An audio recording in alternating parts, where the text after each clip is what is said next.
Solicito ponerse de pie para la entrega de la Medalla de Honor Belisario Domínguez y del diploma correspondiente a la ciudadana Rosario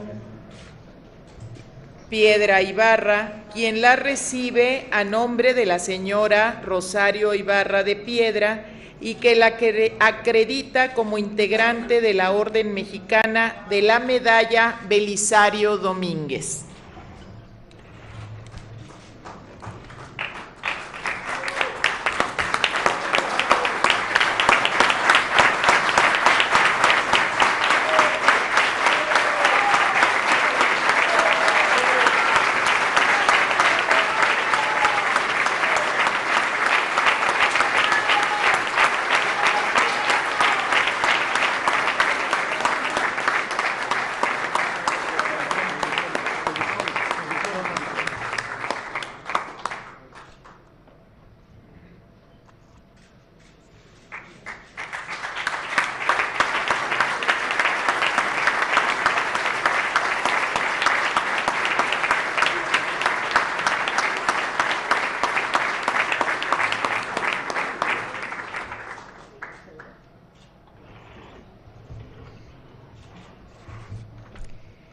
Sírvanse tomar asiento, muchas gracias.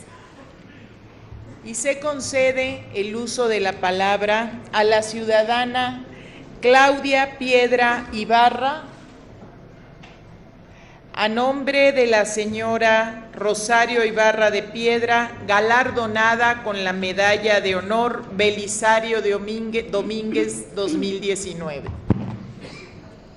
Buenos días. Señor Presidente Andrés Manuel López Obrador, senadores y senadoras, compañeras del Comité Eureka, que aquí se encuentran presentes, compañeros, amigos y camaradas, señoras y señores. Por más de 4 décadas, el Comité Eureka ha transitado azorado del terror oficial, sintiendo el dolor de saber cautivos y torturados a nuestros seres queridos, recibiendo como tremendas bofetadas en la cara la palabra hueca, la declaración engañosa o el discurso falso. El mal gobierno mexicano, transgrediendo todas las leyes, privó de su libertad, de su dignidad y de justicia a nuestros familiares, los desaparecidos políticos. La violencia alcanzó a nuestras familias completas, arrasó con poblados enteros donde se detuvo a todos los hombres y mujeres viejos a los que la casualidad los llevó a portar el mismo apellido de alguno de los insurrectos que eran buscados y perseguidos. Atestó los caminos de soldados y retenes, donde también se hicieron cientos de detenciones injustas de gente inocente. Llenó de presos políticos las cárceles de todo el país. En las ciudades, las hordas de la Dirección Federal de Seguridad y la Brigada Blanca allanaban los domicilios, saqueando y golpeando a sus moradores y deteniendo a cualquiera. Las cámaras de tortura de los campos militares, las bases navales y aéreas y en todos los centros clandestinos de detención se tiñeron de sangre y retumbaban con los alaridos de dolor de las víctimas. Mi adorado esposo, firme soporte de mi vida, fue torturado, viviendo en carne propia lo que le esperaba a todo aquel que era detenido. Los poderosos del sistema, los empresarios cómplices, sostén de estos malos gobiernos, prestaban sus ranchos para que nuestros desaparecidos también ahí fueran llevados a martirizar. Esta es la única incontrovertible verdad. Compañeras nuestras como Conchita García de Corral, Elodia García de Gamis, Alicia Hernández de Vargas, Delia Duarte y Alicia Gutiérrez, antes de unirse a nuestro comité para seguir buscando a sus hijos desaparecidos, tuvieron que pasar por el martirio de recoger los cuerpos destrozados por la tortura o la metralla de otros de sus hijos. Doña Guillermina Moreno, tan pequeña y tan valiente, se unió a nosotros después del asesinato de su hijo y permaneció a nuestro lado buscando a los hijos de otras hasta el día en que, como los demás, la debilidad y el agotamiento físico o la enfermedad ya no las dejaron continuar.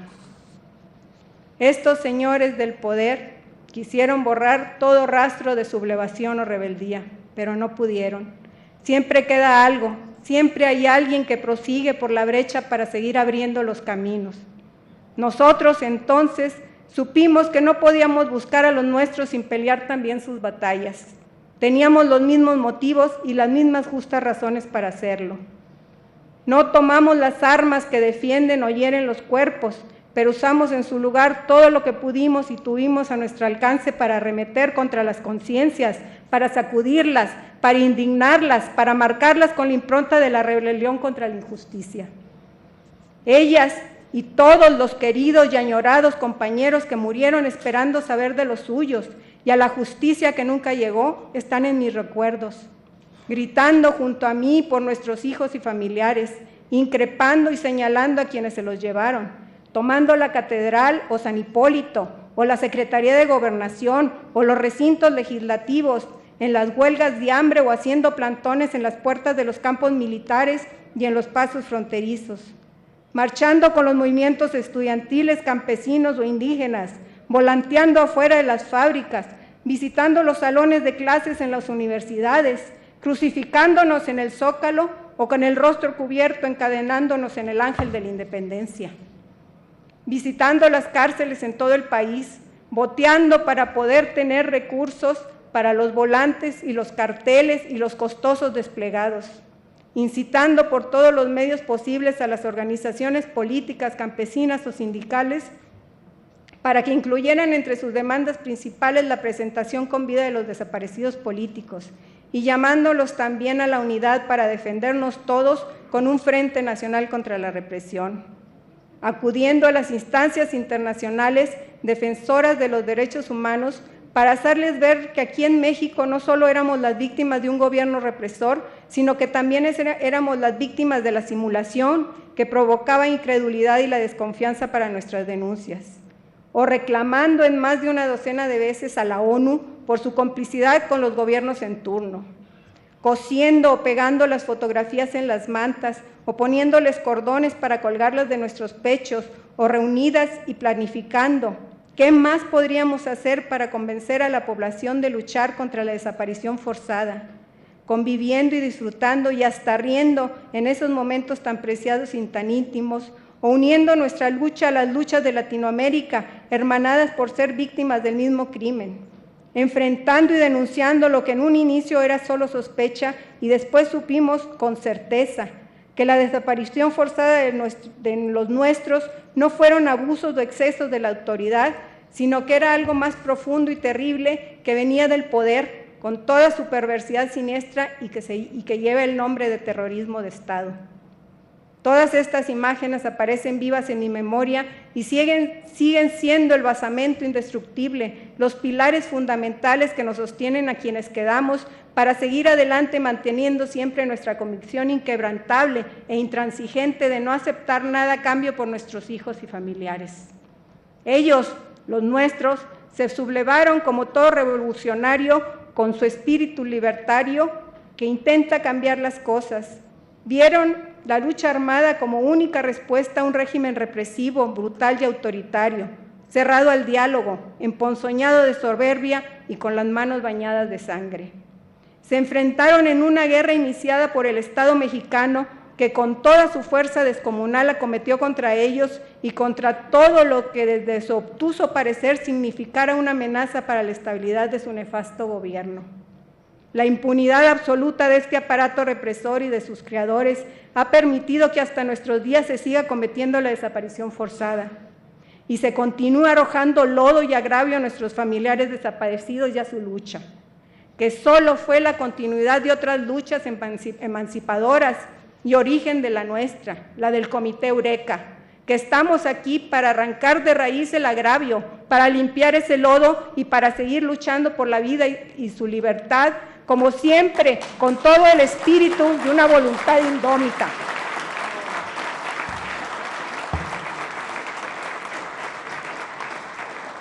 Hemos querido ser un frente portador de vida porque amamos a nuestros desaparecidos. Nunca hemos estado en disyuntivas en su búsqueda, nunca hemos pensado en su muerte. Son seres de carne y hueso y no personajes de novelas, buenas o malas, ni figuras de otras manifestaciones literarias que habrán de escribirse, ni nombres en una lista, ni imágenes fotográficas, ni sustento para que falsas ONG se hagan de fama o de recursos económicos. Y sobre todo, no son parte de una historia pasada que es falso que nos haya marcado a todos por igual. El puñal clavado tan profundamente por los malos gobiernos tal vez sea retirado, pero la herida abierta solo dejará de sangrar cuando sepamos dónde están los nuestros. Y aún así quedará por siempre una cicatriz indeleble que nos recordará lo sufrido y que no permitirá que nuestra conciencia se aquiete mientras haya injusticia. Ellos, nuestros amados, a los que buscamos afanosamente sin detener nunca el paso, no fueron bandoleros ni se lanzaron a la aventura, ni fueron terroristas. Fueron hombres y mujeres que, nos guste o no, estemos de acuerdo o no con ellos, o aprobemos o no la opción seguida en su camino, fueron privados de su libertad, sustraídos de la sociedad y de sus familias con toda la violencia que un gobierno puede ejercer y recluidos en cárceles clandestinas, tanto en instalaciones gubernamentales como fuera de ellas, en donde en una total indefensión quedaron en manos de los más sanguinarios torturadores, despojándolos no solo de su libertad, sino también del amparo de la justicia o de las leyes, que fueron violadas con toda flagrancia por quienes estaban obligados a cumplirlas. La ferocidad de la desaparición forzada llega y afecta a cada miembro de la familia. Ayer mismo, uno de mis nietos me expresó desde el fondo de su ser sus sentimientos acumulados desde su infancia, y que hoy, que ya es adulto, puede decirlo sin ambajes, lo que provoca que mi dolor sea más agudo, pues me di cuenta de que su juventud y vida han estado siempre marcadas por la tristeza y la desolación.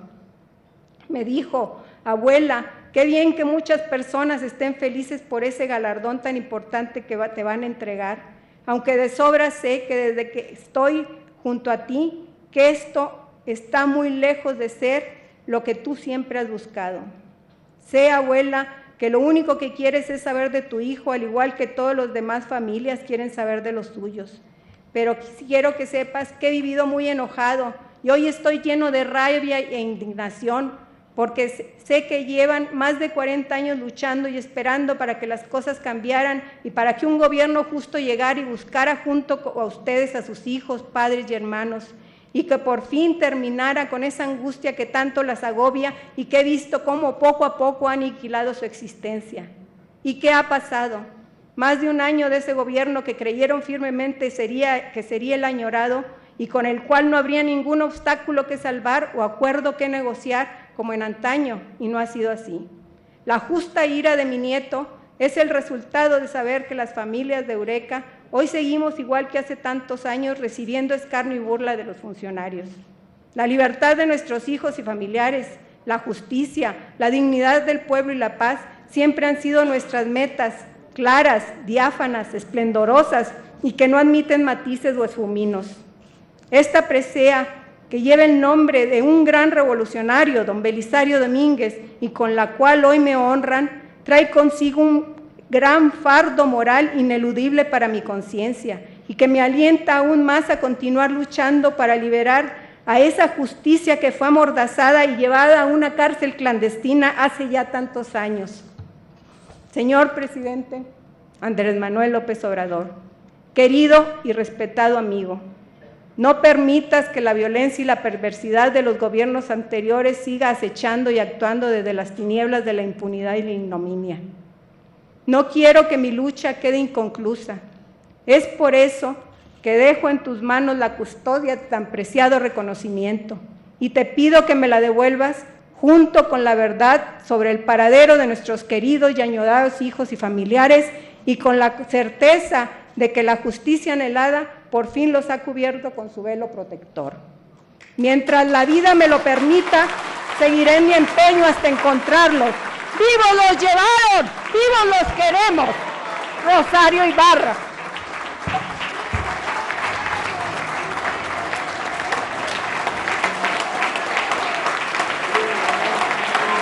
¡Vivos los queremos! ¡Vivos los llevaron! ¡Vivos los queremos! ¡Vivos los queremos!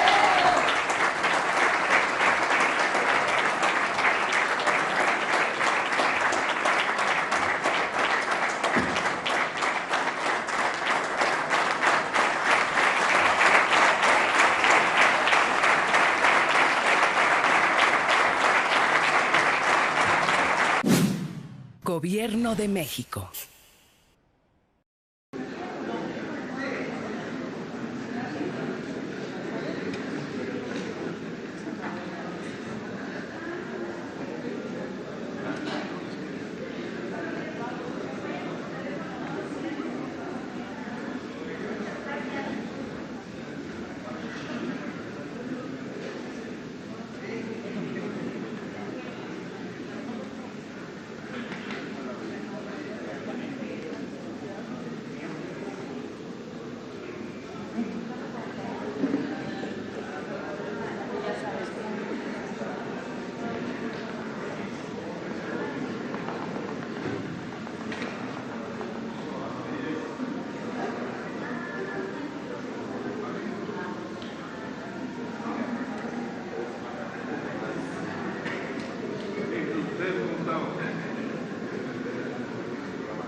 Pues vamos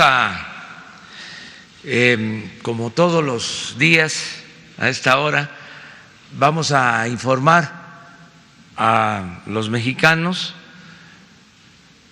y vamos a hacerlo en este día con las preguntas de ustedes y las respuestas que buscamos dar de manera puntual para que de esta forma se aclaren cosas y se garantice el derecho del pueblo a la información. Ese es el propósito de esta conferencia, de este diálogo circular. Empezamos con las dos compañías. 3. Buenos días, presidente. Gabriela Jiménez, del Sol de México.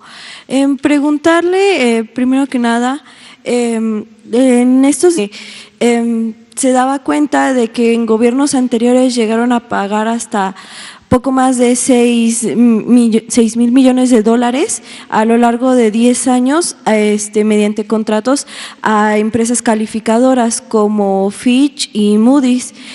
Preguntarle si usted sabe algo sobre estos contratos, si ya se cancelaron y bueno, si se procedería a hacer una investigación por parte de la función pública contra quienes firmaron estos contratos, porque incluso salieron los nombres del actual gobernador del Banco de México y pues bueno, algunos otros de ellos están ocupando cargos en bolsas de inversiones como BlackRock. Y ahorita, si me permite, otras dos preguntas. Sí, mire, hay acuerdos que tiene la Secretaría de Hacienda con organismos financieros, con bancos, para contratar a calificadoras que puedan evaluar el desempeño económico, financiero del gobierno. Tengo entendido que cuando menos se deben de contratar a 2 calificadoras. Se les paga por eso. Nosotros tenemos contratos con 3. O sea que podríamos ahorrarnos lo que cuesta pagarle a una, pero no lo hacemos ni lo vamos a hacer porque no queremos que se piense que estamos castigando o tomando represalias en contra de calificadoras. Sería muy mal mensaje para los mercados financieros. Podemos no estar de acuerdo con lo que dicen las calificadoras, como sucedió cuando bajaron la calificación por la situación petrolera y les reclamamos amablemente de que no habían actuado con profesionalismo porque se quedaron callados en el tiempo en que prevalecía la corrupción en Pemex y se cayó la producción petrolera. Solo el año pasado en 200,000 barriles diarios y no lo vieron. Y sin embargo, a nosotros que detuvimos esa caída, nos bajaron la calificación. Pero eso pues es propio de un gobierno democrático y de actitudes libres, no de sometimiento, ni de parte de las calificadoras ni de parte de nosotros. A lo mejor otros gobiernos se quedaban callados y no decían nada, pero nosotros mantenemos ese acuerdo con las calificadoras sobre lo que cuestan. Tengo el dato, pero no recuerdo ahora exactamente cuánto significa. No es mucho, bueno, depende de cómo se vea, depende cómo se mida, pero hoy mismo lo informamos, lo damos a conocer. Lo que sí debe de quedar muy claro, que nosotros respetamos todas las recomendaciones, criterios, calificaciones, decisiones que toman organismos financieros y sobre todo las decisiones que toma el Banco de México, que tiene autonomía, y nosotros respetamos esa autonomía, esa independencia. Eso es lo que te puedo comentar, y hoy damos a conocer cuánto cuesta el servicio de las calificadoras, qué hacen, por qué se deben de contratar, todo esto que por lo general no se conoce, que es importante que se transparente, que se dé a conocer. ¿Qué es una calificadora? ¿De dónde son?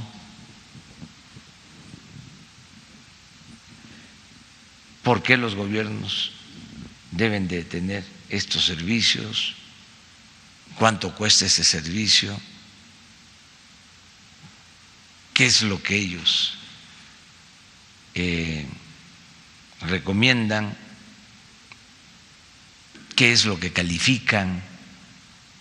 Ayer, por ejemplo, salió algo relacionado con el Banco Mundial sobre la calificación de México, y fíjense, México supuestamente en esta medición ocupaba el primer lugar en confianza para inversión extranjera, y ahora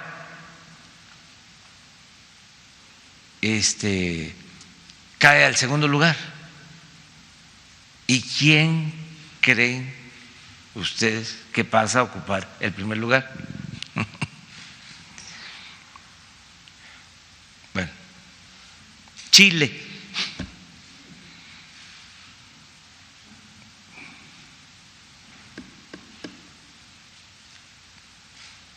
Entonces, no son infalibles, pues.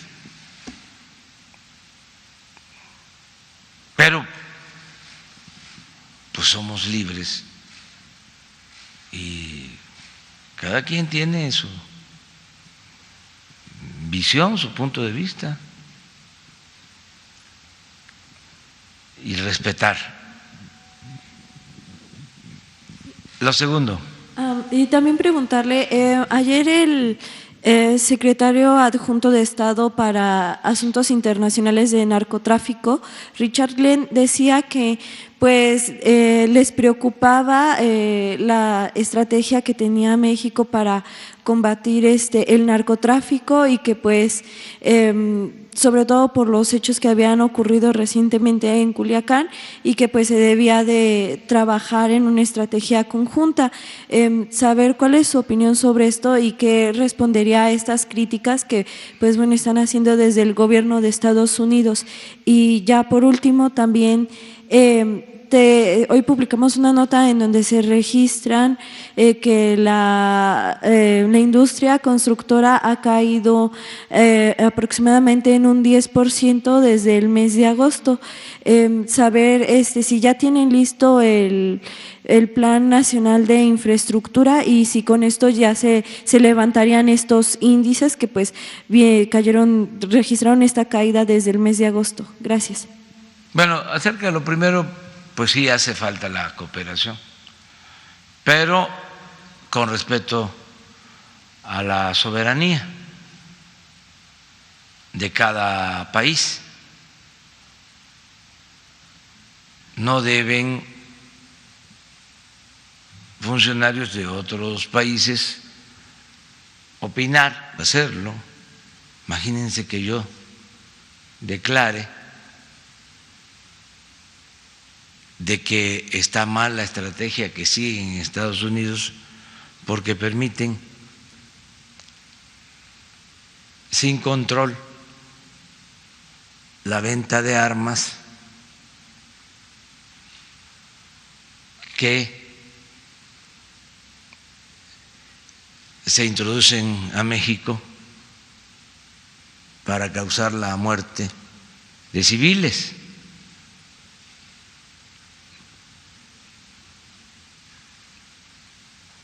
No es eso. Cada país tiene su independencia. Lo que sí es importante, más si se trata de vecinos, es buscar la cooperación, pero no de situarse como jueces y juzgar. Eso, desde luego, le cae muy bien a los conservadores, adversarios nuestros. Afortunadamente llevamos muy buena relación con el gobierno de Estados Unidos y una golondrina no hace verano.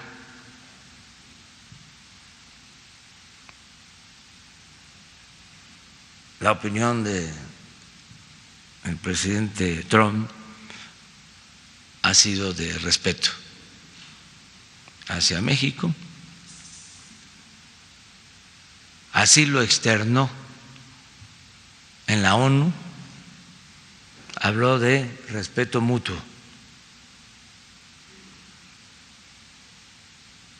A lo mejor mañana les voy a pasar el fragmento de su discurso en la ONU. No lo tendremos por ahí. Es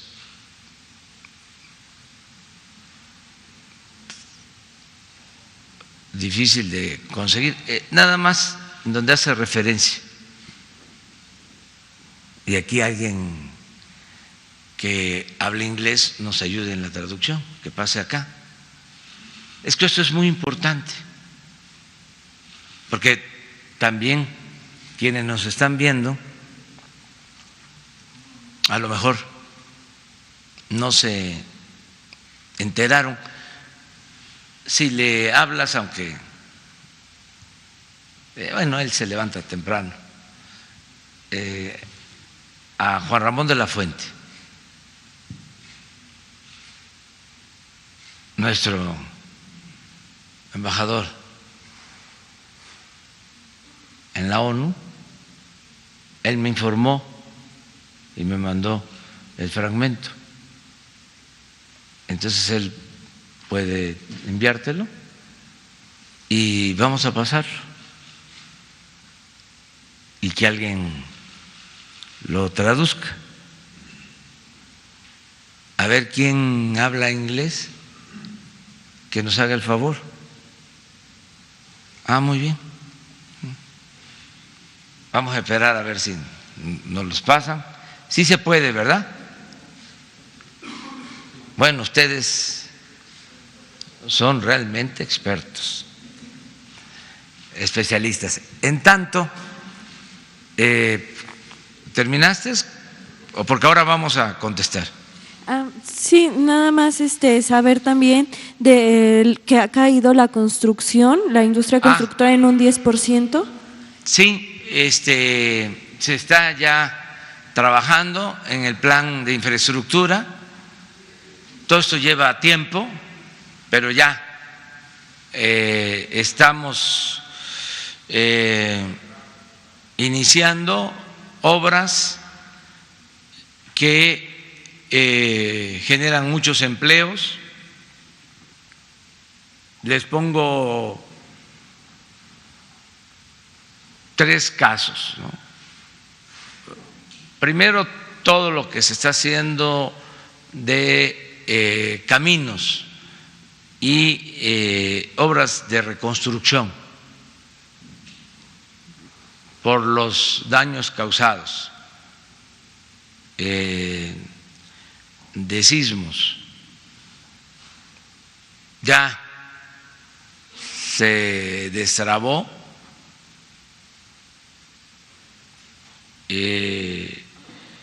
esta acción, ya se están entregando los fondos. Ayer ya me entregaron el primer comprobante de recursos que fueron otorgados a sociedades de padres de familia para la reconstrucción de escuelas. O sea, ya empezaron a cobrar. Y estamos hablando de que solo en el programa de reconstrucción de escuelas son 103,000 escuelas, 103,000 frentes de trabajo en una primera etapa. En total van a ser más de 170,000 centros de trabajo. Ya también se autorizó la ampliación en construcción de caminos de mano de obra, de uso intensivo de mano de obra, caminos de concreto. Empezamos con 50, se amplía a 50 más en Oaxaca.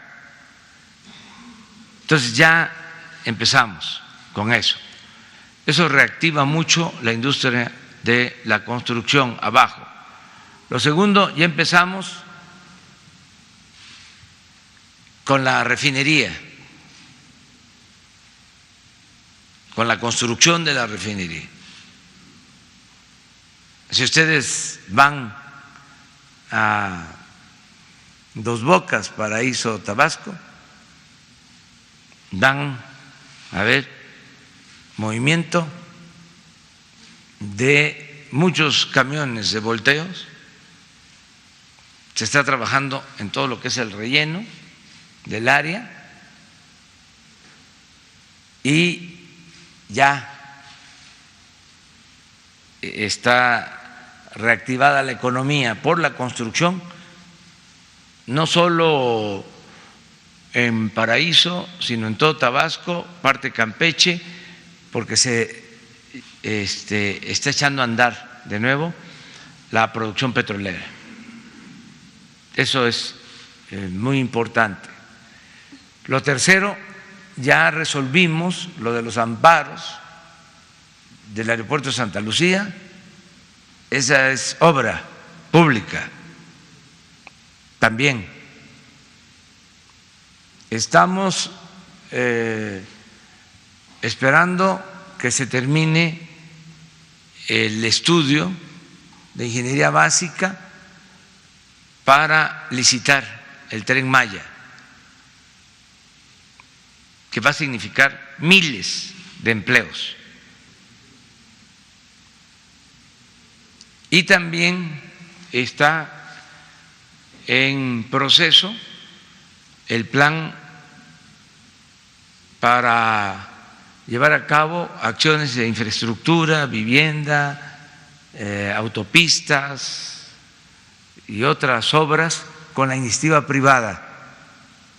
Plan de infraestructura que está apoyando el Consejo Coordinador Empresarial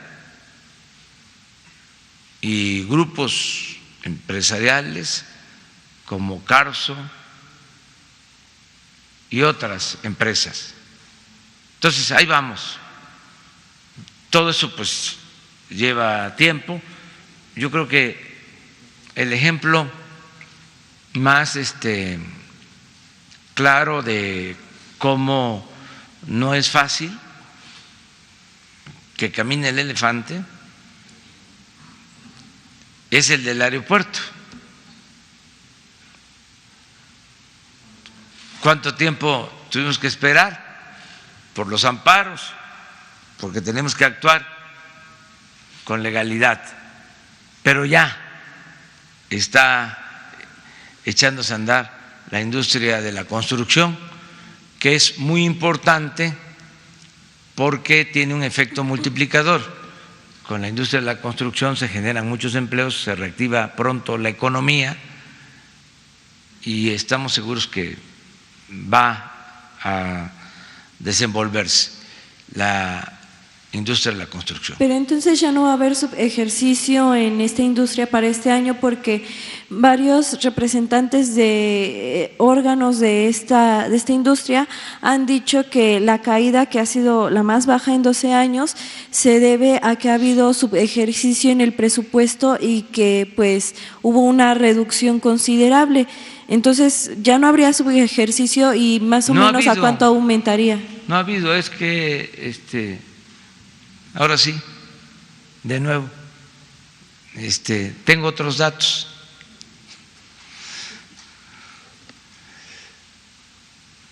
Pero respeto mucho pues ese punto de vista y sí, en efecto, hemos demorado en echar a andar las obras por todos los obstáculos que enfrentamos. Además, como había mucha corrupción, pues no se trataba de seguir con lo mismo. En todo lo que era la industria inmobiliaria, contratos en Infonavit, Foviste, mucha corrupción, pero de tiempo atrás, o sea, todo el periodo neoliberal. Acuérdense cómo construían unidades habitacionales en zonas de riesgo, huevitos de 30 metros cuadrados, políticos, hijos de políticos, etcétera, etcétera, etcétera, deudas sin pagar, fraudes, cartera vencida del Infonavit vendida a despachos y a coyotes para desalojar a familias de trabajadores. Entonces, siempre he dicho, no se trata de crecer por crecer.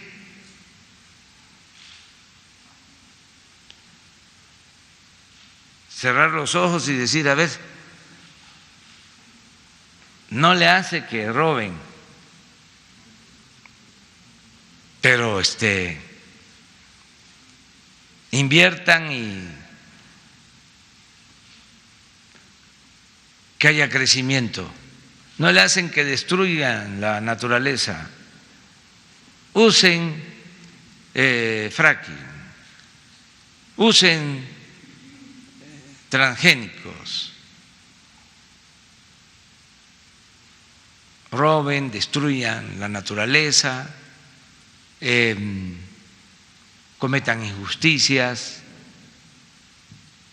porque lo que nos importa es lograr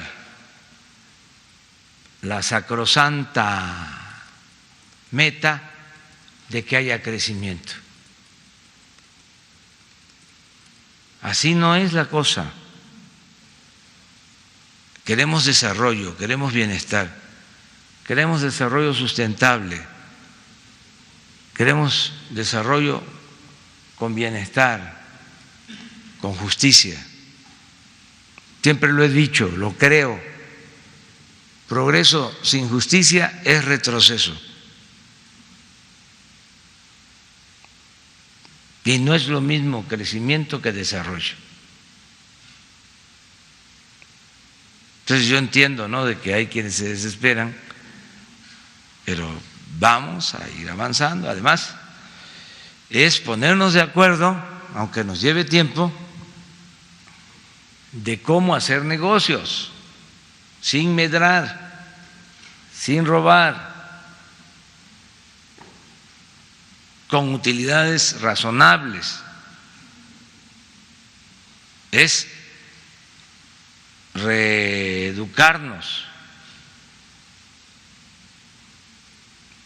Es decir, antes las cosas se hacían de esa manera, ahora se tienen que hacer de otra manera, y eso a veces lleva tiempo, porque están esperando a ver si es en serio, si no es pura finta, como se dice coloquialmente,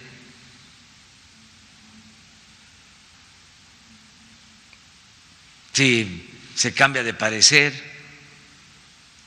si con presiones nos hacen retroceder,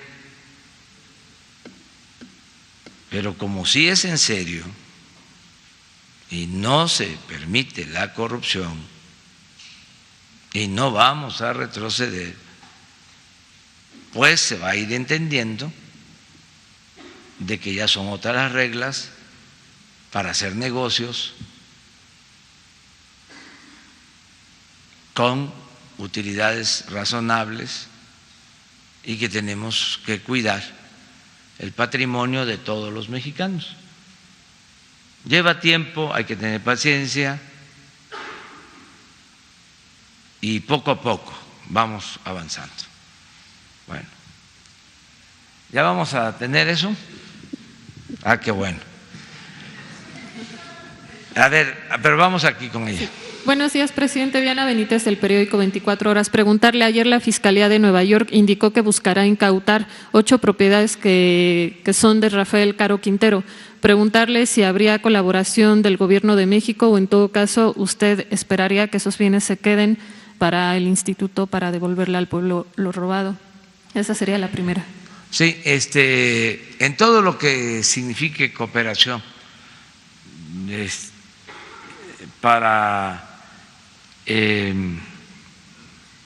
llevar a cabo procedimientos de confiscación de bienes mal habidos, hay disposición de parte nuestra. Además, existen convenios de colaboración en materia financiera.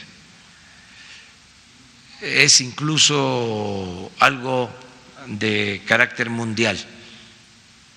Inteligencia financiera de Hacienda tiene relación con organismos financieros de Estados Unidos y de otras partes del mundo. Y existe cooperación de parte nuestra. Sí, en todos estos bienes se va a procurar que se queden en México. Y en todos los casos se van a emprender juicios para que estos bienes no se trasladen, o los recursos que significan estos bienes, el dinero que signifiquen estos bienes, no se fugue de México, que no se vaya de México. Yo quiero que estos bienes vayan al instituto para devolverle al pueblo lo robado y que de esta manera se entreguen a los ciudadanos mexicanos y en particular a la gente más pobre. Eso lo vamos a llevar a cabo. La segunda pregunta, presidente, sería después de los hechos de Culiacán y al saber que pues su parte de su estrategia de trabajo es salir de gira cada fin de semana, usted viaja en aviones comerciales, va a estar por carretera, pues prácticamente va a estar, por lo menos si viaja en avión, 2 horas incomunicado cada fin de semana, y cuando viaja en carretera pues pueden ser hasta más. ¿Qué va a pasar cuando en México se dé alguna crisis y se requiera de la decisión del presidente? Si no se pueden comunicar los integrantes del gabinete con el presidente, ¿quién va a ser el designado para tomar decisiones cuando no se puede esperar a conectarse, a comunicarse con el presidente? En el caso de Culiacán, entiendo, antes de que tomara este vuelo hacia Oaxaca, el Gabinete de Seguridad pudo, hasta donde entiendo, pudo preguntarle antes de hacer la liberación de Ovidio, pero ¿qué pasaría cuando no se puedan comunicar con el presidente? ¿Quién es el designado para tomar una decisión? ¿A quién ha nombrado? ¿Sería la Secretaría de Gobernación o en quién ha pensado? Miren, por lo general siempre estoy al tanto, siempre estoy comunicado. Digo que tengo un iPhone 21, no es así. tengo un teléfono normal, como lo tienen todos, funcionan afortunadamente bien en donde hay conectividad, porque siempre en los pueblos no hay posibilidad de hablar por telefonía móvil, no hay internet en el 75% del territorio nacional. Pero ya tengo un teléfono satelital y tengo comunicación permanente, no hay problema por eso. Además, hay políticas definidas, estrategias. Por ejemplo, en el caso de seguridad, todos los días llevamos a cabo acciones a partir del plan de seguridad que está escrito en el plan de desarrollo. O sea, no inventamos nada, no es un gobierno de ocurrencia. Nosotros tenemos un plan definido. Invito a que conozcan el plan de desarrollo y cuando se lee el plan de desarrollo se entiende el porqué de nuestra actitud en Culiacán. No es como cuando se tomó la decisión en Michoacán de declarar la guerra y no había ni siquiera un documento, un marco de referencia del por qué actuar así.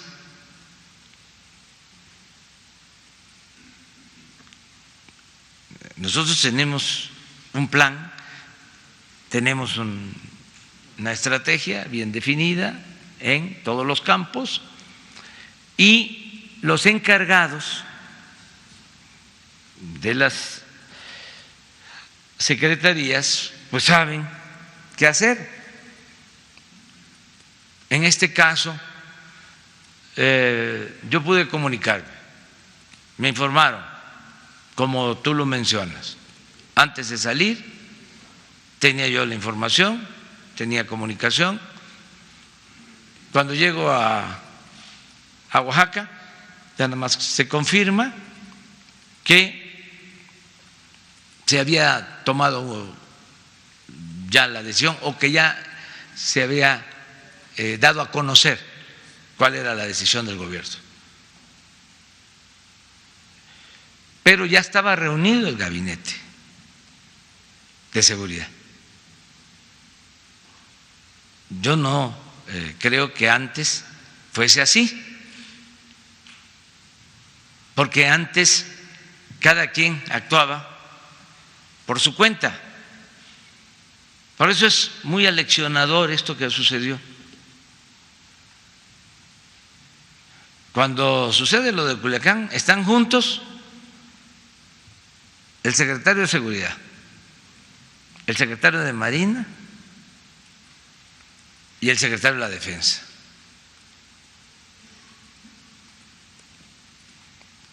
Y juntos están recibiendo información y están decidiendo. Entonces yo voy a procurar tener información permanente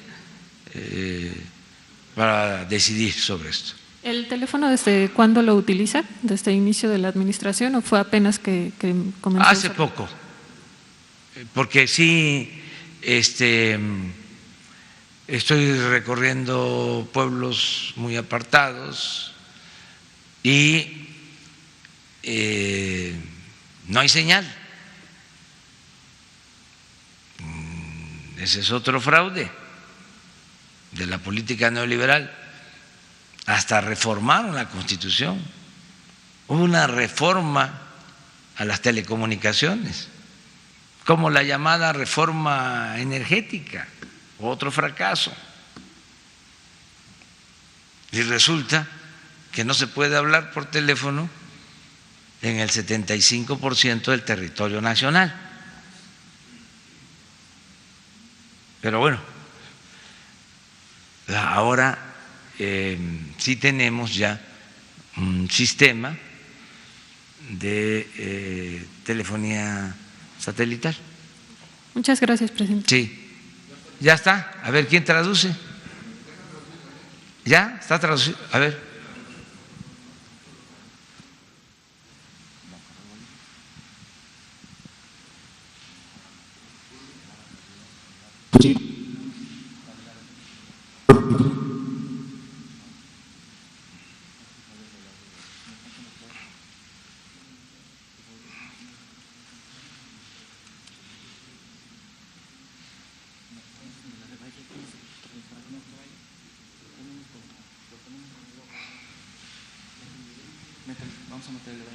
¿Esperamos?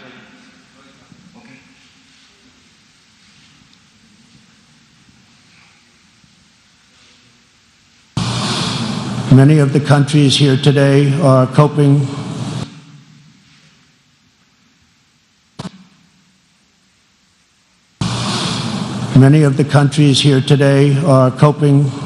with the challenges of uncontrolled migration. Each of you has the absolute right to protect your borders, and so, of course, does our country. Today, we must resolve to work together to end human smuggling, end human trafficking, and put these criminal networks out of business for good. To our country, I can tell you sincerely, we are working closely with our friends in the region, including Mexico, Canada, Guatemala, Honduras, El Salvador, and Panama, to uphold the integrity of borders and ensure safety and prosperity for our people. I would like to thank President López Obrador of Mexico for the great cooperation we are receiving. Pero síguele, porque hay otra parte, donde lo que más me importa es lo que sigue, donde habla del respeto mutuo. A ver si se puede.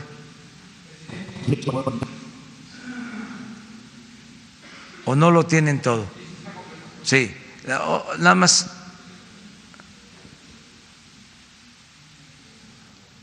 ¿Lo tienes? A ver, espera, vamos.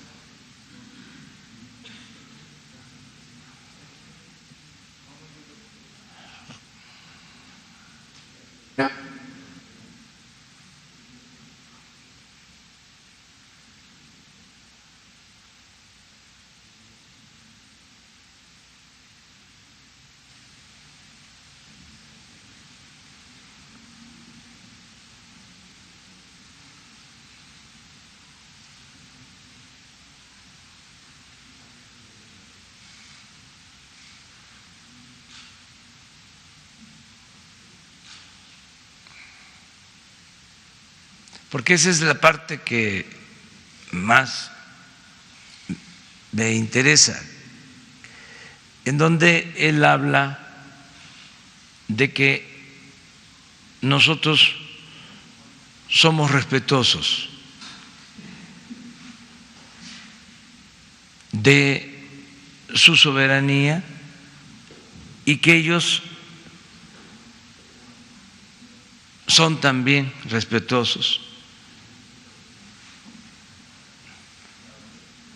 Recibiendo y por poner ahora 27,000 tropas en nuestra frontera sur. México nos ha estado mostrando un gran respeto y les respeto a sí mismo. Estados Unidos ha tomado acciones sin precedentes para frenar el flujo de la inmigración ilegal. Para cualquiera que esté pasando por nuestra frontera de manera ilegal, escuche esto: no le pague a los traficantes, no le pague a los coyotes, no se ponga usted mismo en riesgo, no ponga a sus hijos en riesgo, porque si logra llegar hasta aquí, no se lo permitiremos, le devolveremos inmediatamente a casa. No será permitido entrar a nuestro país. Mientras yo sea presidente de los Estados Unidos, nosotros fortaleceremos nuestras leyes y protegeremos nuestras fronteras a todos los países del hemisferio occidental. Nuestra meta es ayudar a que la gente invierta en el mejor futuro para su propia nación. Nuestra región está llena de increíbles y grandiosas promesas esperando a ser construidas. Los destinos de nuestras naciones para todos, y ellos también están buscando ser alentados. En todo nuestro hemisferio hay patriotas jóvenes ansiosos de construir, innovar y lograr, pero estas naciones no pueden alcanzar su potencial si sus generaciones de jóvenes están abandonando sus casas y buscando su vida en otro país. Queremos que toda nuestra nación florezca, que todas las naciones florezcan en paz y en libertad. En esa misión, nosotros también estamos comprometidos en apoyar a esas personas en el hemisferio occidental que viven bajo la brutal opresión, como aquellos en Cuba, en Nicaragua y en Venezuela. De acuerdo con un reporte reciente del Consejo de Derechos Humanos, las mujeres en Venezuela esperan durante 10 horas por comida. Más de Sí, pero no es exactamente eso. A ver, ven. A ver, ven acá. Y mientras, porque lo tenemos que ver, es lo primero más otras frases. Sí, lo de Juan Ramón. Eso es lo que dijo el presidente. A ver. Mexico showing us great respect, and I respect them in return. México está mostrando un gran respeto y nosotros mostramos respeto hacia ustedes también. Eso es. Exacto, señor presidente. Y mi pregunta también, ¿no? De acuerdo. Ahí está. Eso es. A ver, repite. México. Mexico showing us great respect, and I respect them. México está mostrando un gran respeto hacia nosotros y todos nosotros también hacia ellos. Eso es todo. ¿Y la pregunta, señor presidente? Sí. Pero vamos acá. Presidente, es justamente sobre ese tema. Le quisiera preguntar, el Departamento de Estado de Estados Unidos lo que dice es que México no ha compartido con ellos la estrategia integral anticrimen. Mi pregunta es si es en esos términos como se va a desarrollar la relación bilateral, si México tiene que compartirle la estrategia anticrimen que tiene Estados Unidos, ¿debe ser así o...? No necesariamente, solo en lo que consideremos necesario en temas de migración, contrabando de armas, narcotráfico, los temas fundamentales. Pero nuestra política de seguridad la definimos nosotros, como también ellos de manera soberana deciden sus políticas. En ese marco se entiende que hay cooperación para buscar enfrentar problemas que afectan a las dos naciones. A ellos les importa mucho lo del tráfico de drogas, nosotros también. A nosotros nos importa mucho el que no haya contrabando de armas. Estamos buscando con ellos de que en este terreno se dé la cooperación, se está avanzando, pero no puede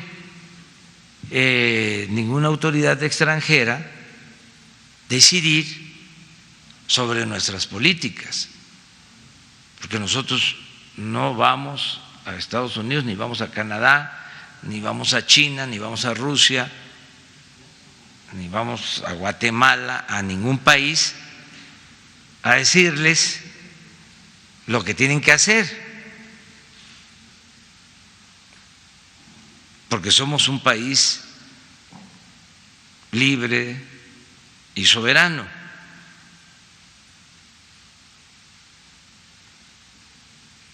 Eso es lo que debe de quedar muy claro. De la cooperación que han tenido hasta ahora no irán más allá, no abrían por completo la estrategia integral del gobierno mexicano para que la tengan. Vamos muy bien, es muy buena la relación, por eso quise poner el fragmento del discurso del presidente Trump. ¿Ya está listo? Sí, completo, porque esto es muy importante, no se difundió en México y esta es la oportunidad. Para eso son las mañaneras. Si no, pues solo se escucha y se ve una parte. A ver.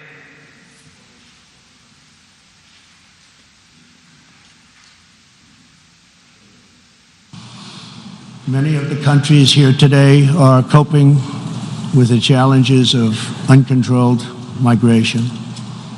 Each of you has the absolute right to protect your borders. And so, of course, does our country. Today, we must resolve to work together to end human smuggling, end human trafficking, and put these criminal networks out of business for good. To our country, I can tell you sincerely, we are working closely with our friends in the region, including Mexico, Canada, Guatemala, Honduras, El Salvador, and Panama, to uphold the integrity of borders and ensure safety and prosperity for our people. I would like to thank President Lopez Obrador of Mexico for the great cooperation we are receiving and for right now putting 27,000 troops on our southern border. Mexico is showing us great respect, and I respect them in return. The U.S., we have taken very unprecedented action to stop the flow of illegal immigration. Sí, ahí está completo. Esto es lo que quería comentarles. Esto acaba de suceder hace unos días. Esta es la postura del presidente, coincide con lo que nosotros estamos sosteniendo y vamos a mantener buenas relaciones con el gobierno de Estados Unidos. Aprovecho para informarles que en unos días más vamos a darle a conocer a los mexicanos, a nuestro pueblo, sobre el avance que se lleva para convencer, persuadir de manera respetuosa a legisladores de Estados Unidos en el sentido de que nos conviene a los dos pueblos, a las dos naciones, la aprobación del Tratado de Libre Comercio.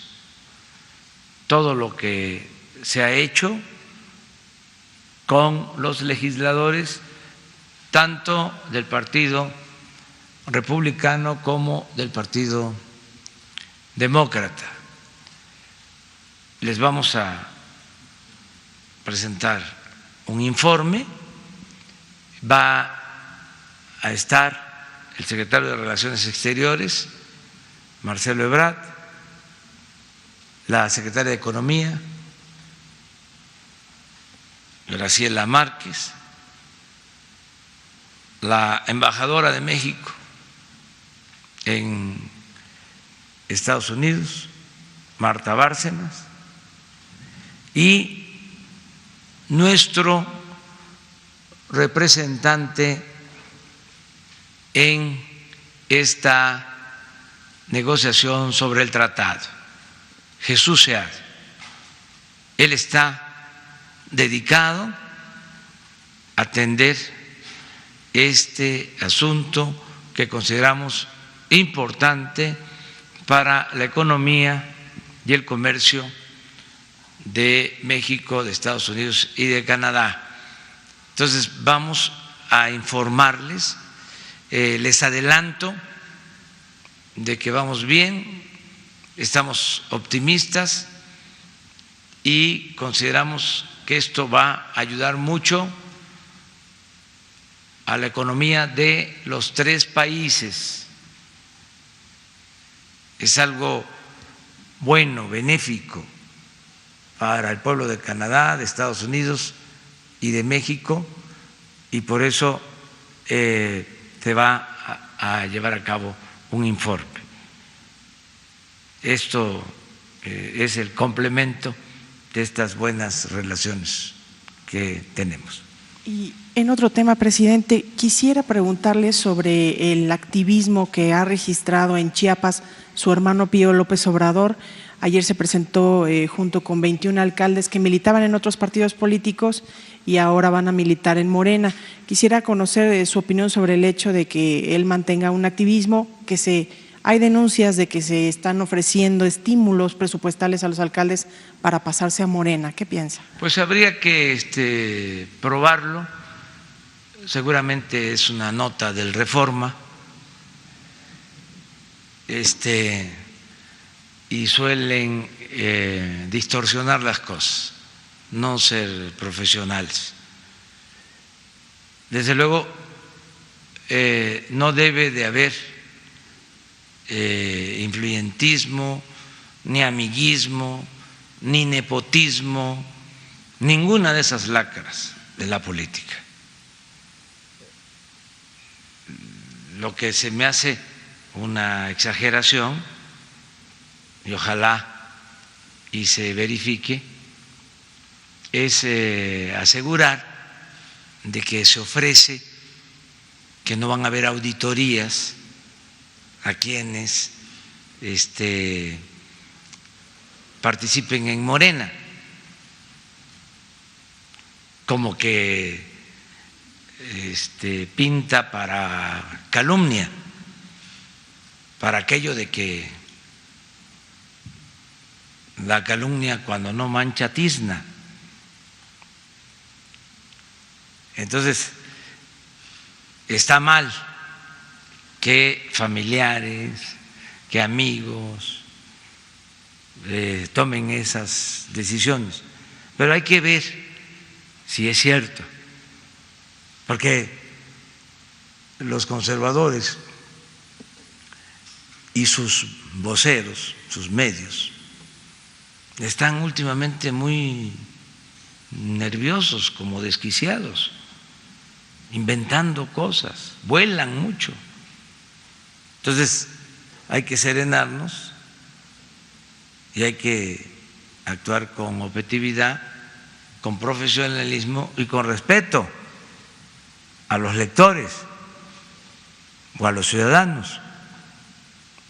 Desde luego, haciendo pleno uso de la libertad de expresión.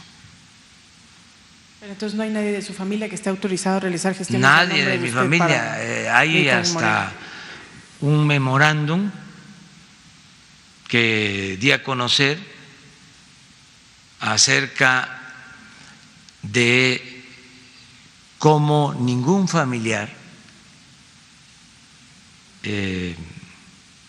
nadie vinculado a mí, familiar, amigo, puede cometer en nombre mío ningún acto ilícito. Además, no solo no deben de hacerlo, sino que caerían en la esfera del derecho penal y serían juzgados. A ver si Jesús nos alcanza el tiempo para que Laura Nieto te mande el memorándum y vamos a leerlo, porque todo esto ayuda a ir aclarando, informando. No está mal que existe el cuestionamiento, incluso aunque sea excesivo y aunque sea calumnioso, ayuda a aclarar. A mí me favorece en mi propósito de que podamos instaurar, establecer un gobierno honesto, sin corrupción, que realmente sea una transformación, no más de lo mismo, que no haya simulación. Entonces, todo esto me da pie, por eso me tardo,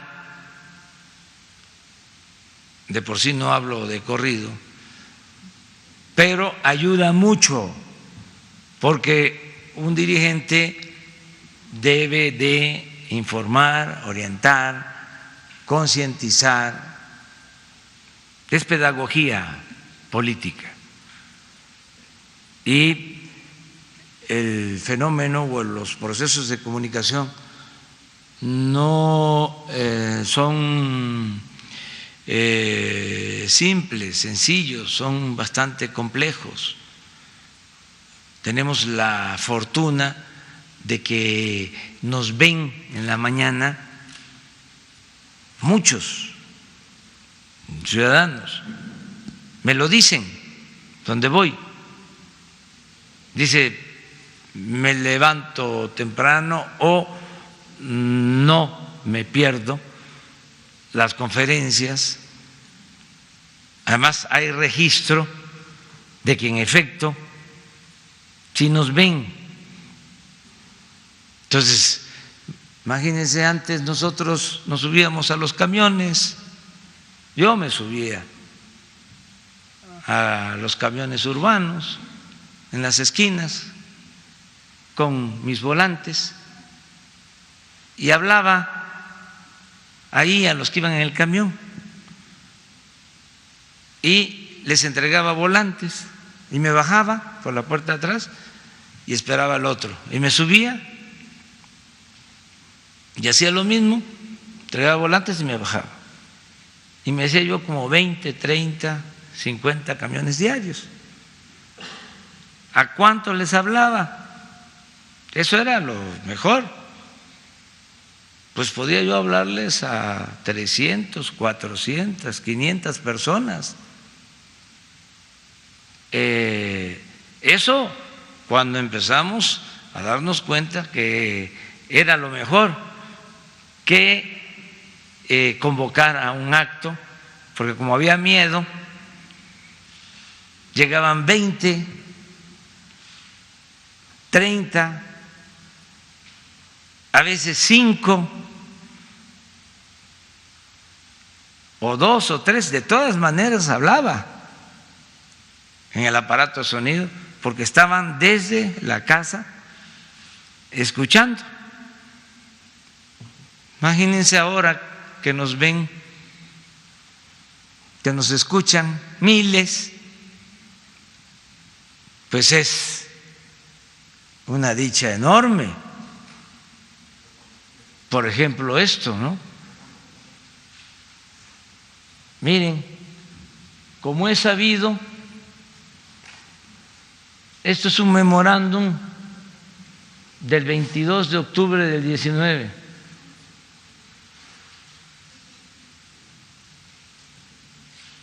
No, este es el reciente sobre la no injerencia en asuntos políticos partidistas. No, el de la familia. Ese fue hace como 3 o 4 meses. Ahora lo vamos a ver. Ese ya lo conocen, ¿no? Bueno, pero vamos a recordar el otro. Entonces, eso es. Adelante. Bueno, tú, sí. Para irnos atrás. Buenos días, señor presidente. Miguel Arzate, del Sistema Público de Radiodifusión, Canal 14. Preguntarle, señor presidente, su reacción ante la encomienda que le dio la activista social, la luchadora social, la defensora de derechos humanos Rosario Ibarra de Piedra. Le pidió cosas muy puntuales.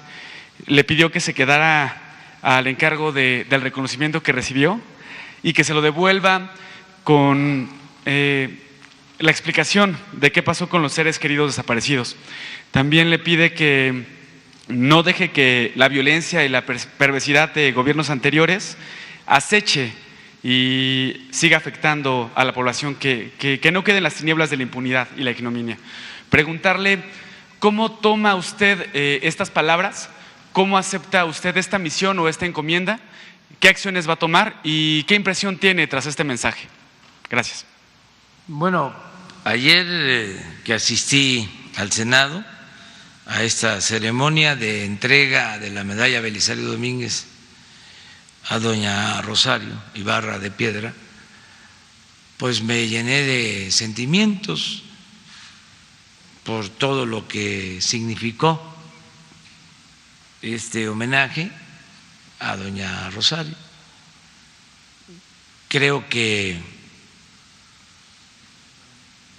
es lo más cercano a lo que representó y sigue representando don Belisario Domínguez. Creo que fueron de las mejores decisiones que se han tomado en entregar este reconocimiento, porque doña Rosario lo merece más que nadie. Una mujer que lucha por encontrar a su hijo, y no solo eso, sino se une con otras madres para buscar a sus hijos, defender los derechos humanos de manera incansable, con huelgas, con protestas, con una lucha permanente. Entonces, muy merecido. Y sí me impactó bastante lo que decidió de entregarme la medalla, el reconocimiento, y que se lo devuelva, me dice, cuando se conozca la verdad sobre el paradero de los desaparecidos. Una encomienda muy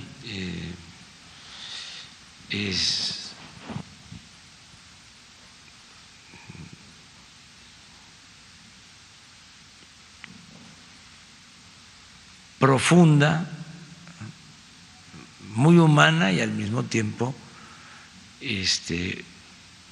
implica un gran compromiso.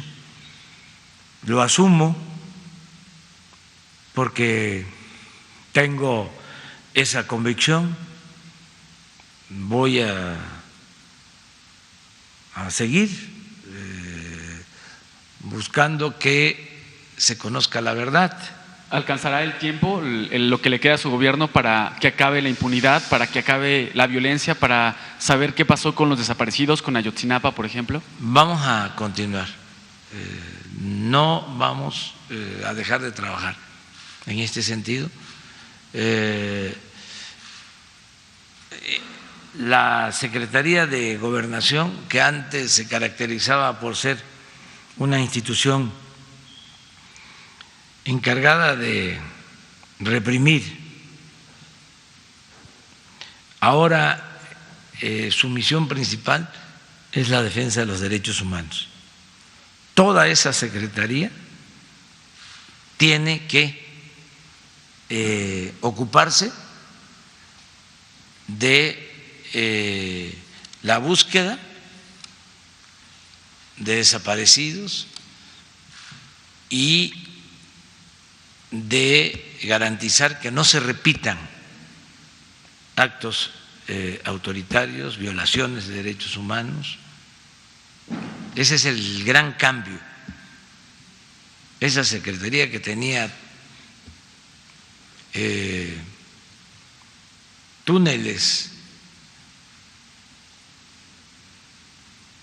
en donde se detenía gente de manera ilegal y se reprimía, ahora pasa a ser la gran secretaría de los derechos humanos del gobierno.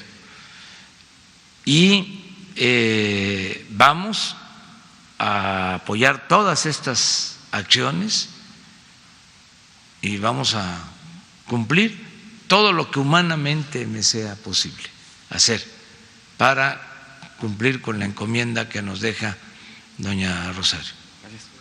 A ver, ahí está la carta. Es del 13 de junio. Entonces no está de más recordarla. Me dirijo a ustedes, a los secretarios del gobierno federal, a los directores de empresas u organismos paraestatales, a los servidores públicos en general. Me dirijo a ustedes con la instrucción clara y precisa de no permitir bajo ninguna circunstancia la corrupción, el influyentismo, el amiguismo, el nepotismo, ninguna de esas lacras de la política del antiguo régimen. Todos estamos obligados a honrar nuestra palabra y cumplir el compromiso de no mentir, no robar y no traicionar la confianza de los mexicanos. En consecuencia, les reitero, no acepto bajo ninguna circunstancia que miembros de mi familia hagan gestiones, trámites o lleven a cabo negocios con el gobierno en su beneficio o a favor de sus recomendados.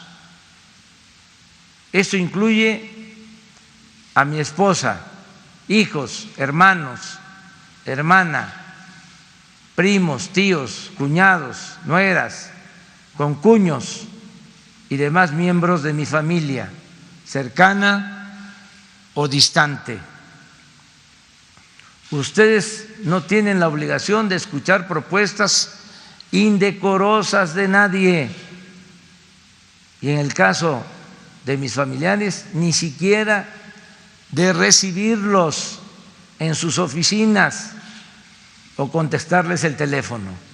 Nada de nada. Solo me resta decirles que de no cumplirse esta recomendación se podría caer en actos de deshonestidad y en la esfera del derecho penal. Esto lo saben todos los servidores públicos. Es un poco la respuesta.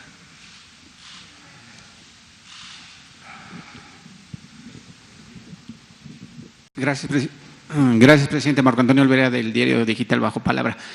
Hoy se conmemora el 74 aniversario de la creación de la Organización de las Naciones Unidas con sede en Nueva York. Hoy el secretario de la Defensa, Luis Crescencio Sandoval, ratifica el compromiso de México, del ejército mexicano, de cooperar para la paz y la seguridad internacional.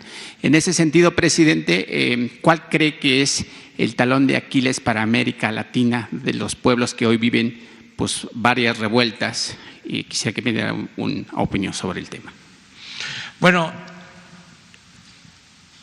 es una opinión general, respetuosa. Yo creo que es tiempo de cambiar el modelo económico que se impuso durante décadas para pueblos y gobiernos de América Latina y del mundo. Está agotado el llamado modelo económico neoliberal. Ha resultado un fracaso. Entonces, los gobiernos que no llevan a cabo cambios y siguen con las mismas políticas,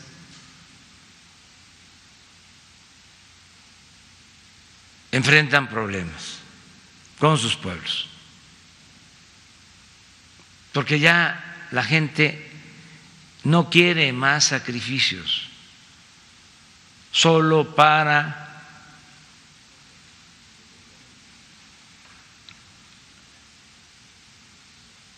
el beneficio de minorías.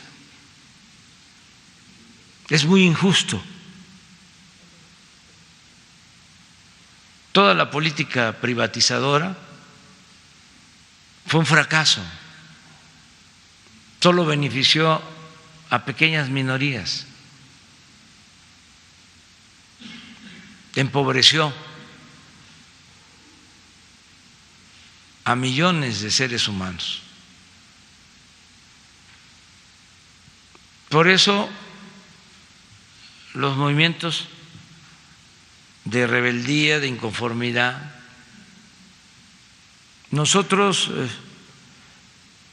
nuestro pueblo sabio, supo entender que era el momento de cambiar esa política, y eso lo expresó el año pasado en las urnas de manera masiva.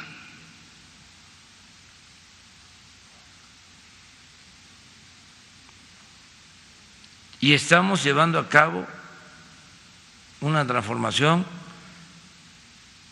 en forma pacífica. Y se está demostrando que se puede llevar a la práctica una política diferente, que sí es posible llevar a los hechos una política que tome en cuenta a todos los mexicanos, que el gobierno no sea faccioso, que el gobierno no esté al servicio de grupos de intereses creados, que el gobierno represente a todos y que se ponga por delante el bienestar del pueblo. Eso es lo que da gobernabilidad. Eso es lo que permite la paz social.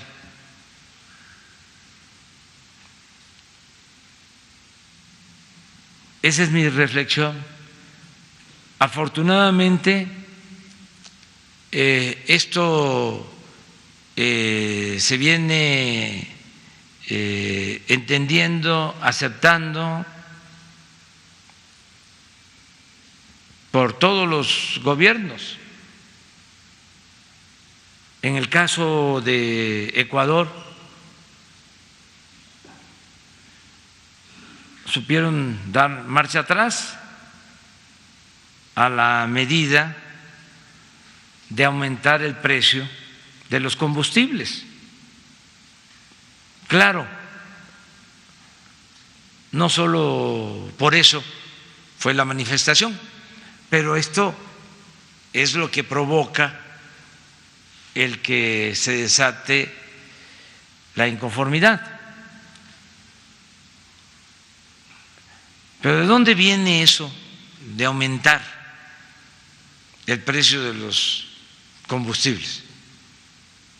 Pues de la antigua política, del viejo régimen, de la ortodoxia del modelo neoliberal. Ayer les decía yo que les iba a comentar algo sobre un personaje. No voy a decir qué personaje, pero tengo información, además es de dominio público, si se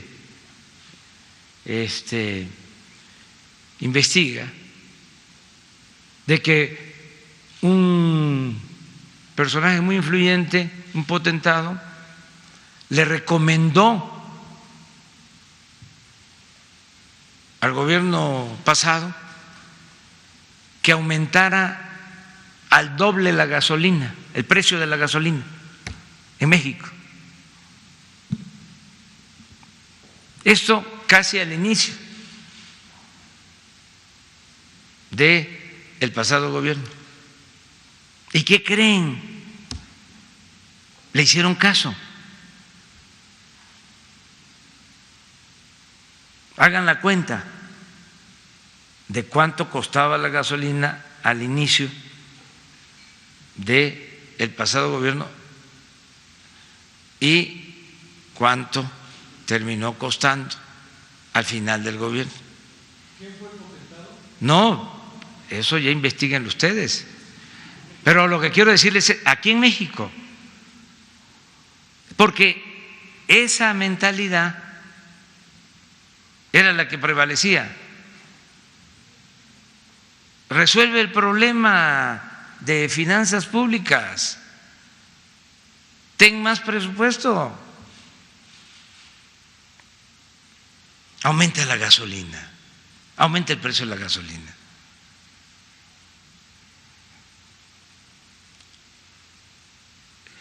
En el caso de Ecuador, pues dan marcha atrás a la medida.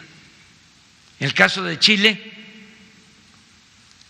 es un aumento también, creo que en el transporte público o algo así,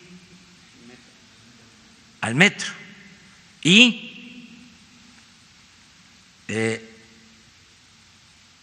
dan para atrás. Yo celebro que esto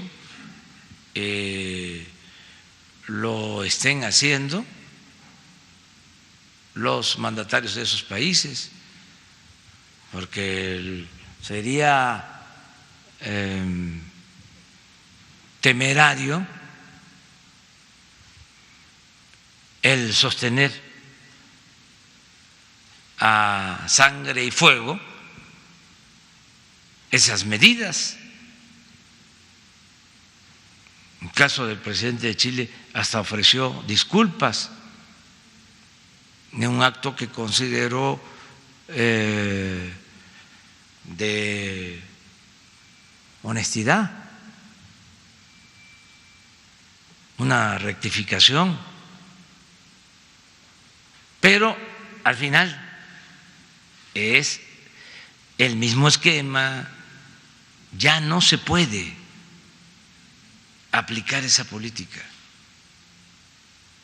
Se tiene que hacer a un lado esa política y también los organismos financieros internacionales deben de ayudar, deben de cooperar y no estar imponiendo, obligando a los gobiernos a imponer ese tipo de políticas antipopulares.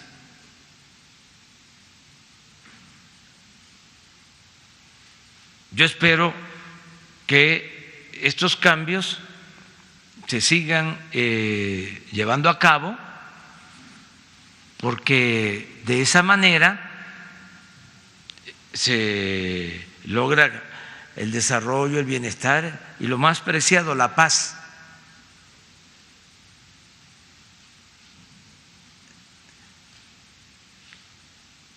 Ya hay una actitud distinta en los organismos financieros internacionales, pero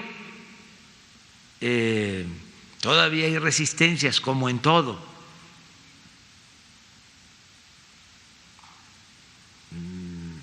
Y tiene que haber, pues, un informe con mucha objetividad sobre el fracaso del modelo que impusieron durante mucho tiempo. Una autocrítica, no caer en la autocomplacencia y seguir rectificando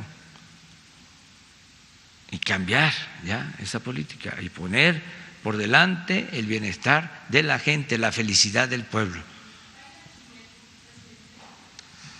Ahora no solo por esto, sino porque no estoy saliendo y he tomado la decisión de no salir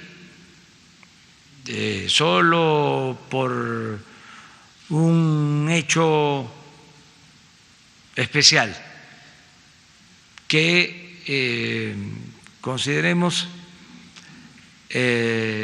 nos ayude en el fortalecimiento de nuestra economía, que nos ayude a mantener políticas de cooperación. La COP25 hace unos meses cuando estuvo en la Alianza del Pacífico. Sí, me invitó, pero quedamos en analizarlo, en verlo. En general, estoy muy bien representado por el secretario de Relaciones Exteriores, Marcelo Ebrard. Me ayuda mucho y considero que debo de dedicar todo mi tiempo, o la mayor parte de mi tiempo, a los asuntos internos. Presidente, nada más, si me permite, podría preguntarle sobre el tema del teléfono satelital. ¿Esto garantiza la secrecía de las comunicaciones que usted pudiera tener en un avión comercial cuando hable con su gabinete? Pues eso sí está muy difícil, ¿no?, de saber, porque en ese aspecto, fíjense lo que son las cosas, en eso hay mucho avance. No puede uno hablar en la Tarahumara, en la Lacandona, donde se requiere, porque hay enfermos, porque hay incomunicación. No puede uno hablar, ¿sí? Pero para asuntos de espionaje hay una tecnología asombrosa, de punta, sonorizan espacios. No solo es el teléfono, han avanzado mucho en eso. Ojalá y así se avanzara en proporcionar comunicación a la gente,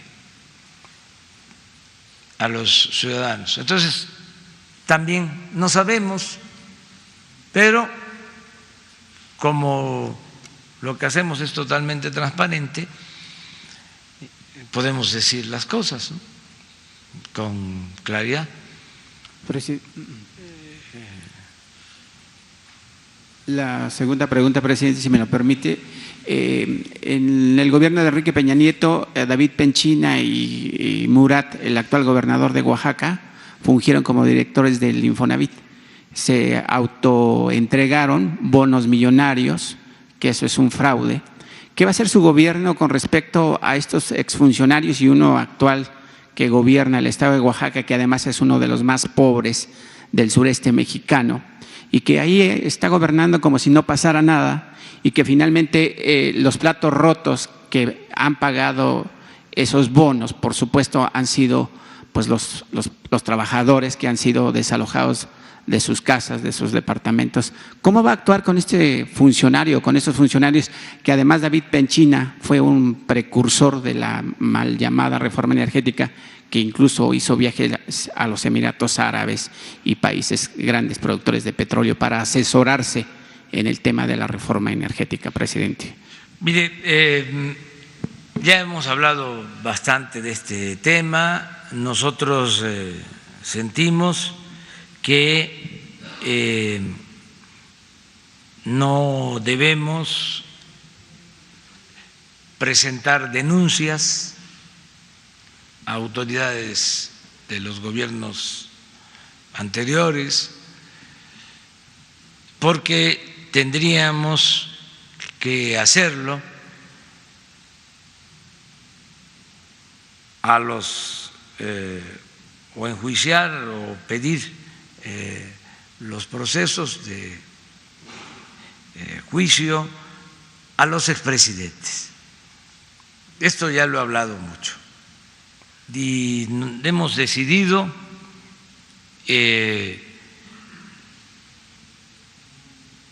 aplicar una política de punto final. Lo dije desde el día de mi toma de posesión, de que considerábamos que era mejor ver hacia adelante que quedarnos anclados en el pasado, que hacia atrás nada, promovido por el Ejecutivo, y que hacia adelante todo el rigor de la ley para nosotros, para los que estábamos llegando. Y esa es la política que se está aplicando. Si hay denuncias en curso, como han sucedido casos, ya la Fiscalía tiene todos los expedientes y les aseguro que se está actuando y que nosotros no estamos impidiendo que se lleven a cabo las investigaciones. Todo lo que está en curso, todo lo que se haya presentado como denuncia, pero nosotros no lo estamos haciendo. También aclaro que dije desde la toma de posición que si la gente, los ciudadanos, demandaban castigo a los responsables del saqueo, que nosotros íbamos a llevar a cabo, de conformidad con la ley, por eso la reforma al artículo 35 de la Constitución, una consulta, y está a punto de aprobarse ya en el Congreso. Ya se aprobó en el Senado lo de la revocación del mandato y se aprobó en el Senado lo de la consulta ciudadana, la reforma al artículo 35 constitucional. Falta en la Cámara de Diputados, que espero que lo más pronto posible se apruebe. A partir de esa reforma, los ciudadanos pueden solicitar el que se consulte sobre estos temas. También lo he dicho y lo repito, voy a defender mi punto de vista de que es mejor ver hacia adelante y que hay veces que es importante el castigo, pero también es muy importante en términos de justicia evitar que se repitan hechos ilícitos. y que cambiemos, como está sucediendo. Si los ciudadanos lo consideran, vamos a abrir expedientes y que la autoridad competente, en este caso la Fiscalía, resuelva. Y son también libres los ciudadanos de presentar denuncias, de hacerlo, pero el Ejecutivo, o sea, tiene esa decisión, esa determinación de no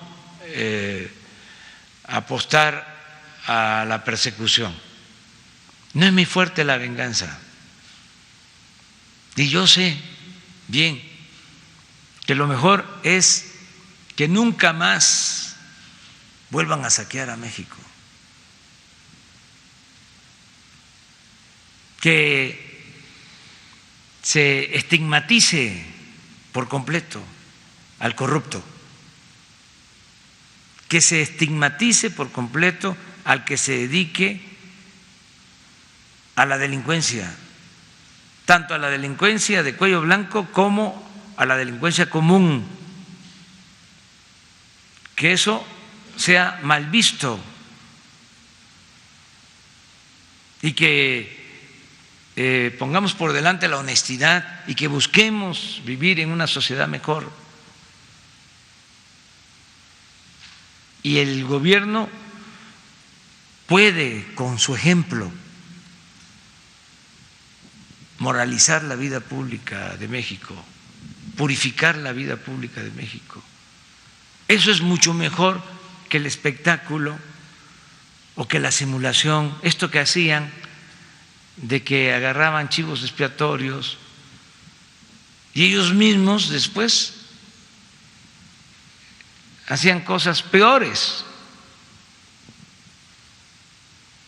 Es como el que le arrebata la bolsa a alguien y empieza a gritar: al ladrón, al ladrón, al ladrón. Que se termine eso. Entonces, vamos a que no haya corrupción. Afortunadamente la gente está ayudando mucho, mucho. A mí me dicen, me acaban de decir hace 2 días, aquí en la puerta, me dijo un señor, no, ayer en el Senado, ayer que fui ahí al Senado, un ciudadano me dice: usted siga enfrentando a los corruptos y nosotros nos hacemos cargo de cuidarle, de que no pase nada. La gente está muy bien cooperando, ayudando, y va el cambio. Y estoy ahora por decidir. Yo tenía pensado que al cumplir 1 año de gobierno, pues íbamos a hacer un acto aquí en el patio central. Pero como estoy viendo las cosas, porque se está avanzando mucho, pues a lo mejor va a ser en el Zócalo, para informarle a todos los mexicanos. Ahí lo dejo de tarea para ver qué opina la gente, porque también si lo hacemos en el patio, con las benditas redes sociales, con los medios de comunicación, se enteran muchos.